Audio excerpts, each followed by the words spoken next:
So this is the TP-Link TLSG108P. What a great product name. I'm gonna review this thing. So this switch is essentially an 8-port gigabit switch with 4 PoE ports. And those are smart PoE, so PoE plus. I'm not 100% sure off the top of my head what voltage and everything it can do or how many watts of power it can provide, but it's enough for me to power an APAC light crammed in the housing of an old airport base station, an IP phone, an APAC mesh, and that's about all I've used for this guy to power. But so it's got 4 non-PoE ports. Curiously, they're labeled in reverse. So the PoE ports are ports 1 through 4, and then 5 through 8 are the non-PoE ports. I would have liked to seen that changed, because for a lot of non-IT people that might not understand that a port's a port and that you can use port 8 as port number 1 essentially as your uplink port, they might think that their LAN connection from another switch or from their router has to go into port 1, taking away one of the PoE ports from them. So it would have been nice to see that kind of reversed in labeling. The power supply that this thing comes with, though, is a 48-volt, 1.25 amp brick. It is the external brick variety, which I'm not a fan of. I prefer it over having like a big wall wart, like what a lot of smaller desktop switches do, or similar to like a little transformer block, which I don't like.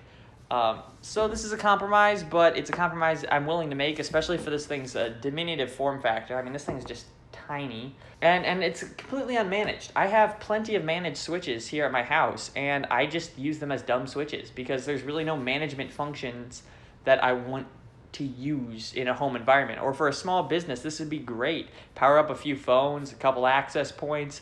I mean, I can see quite a few places, like little salons, little restaurants, places where this could be their main switch, their only switch, and they wouldn't have any problems with it. It's fanless, it's completely passively cooled, it is just a nice little switch. I have never had this thing get hot. It's gotten slightly warm to the touch, but never anything that would raise concerns. I do want to talk about this packaging, though. It says limited lifetime warranty at the top, but the way they have the word limited printed means that if you don't look for it or you don't look really closely at it, you're not going to see the word limited. So you might think that it has a lifetime warranty, which it does not, because TP-Link and all of their loveliness decided to kind of, I wouldn't say cheat the customer, but at least attempt to deceive them, which I'd like to see that changed. Make that the same spacing as all the other text on the top. But yeah, just taking a look at the box of this guy, it's basic. That's what I look for in a good switch. Something basic that works.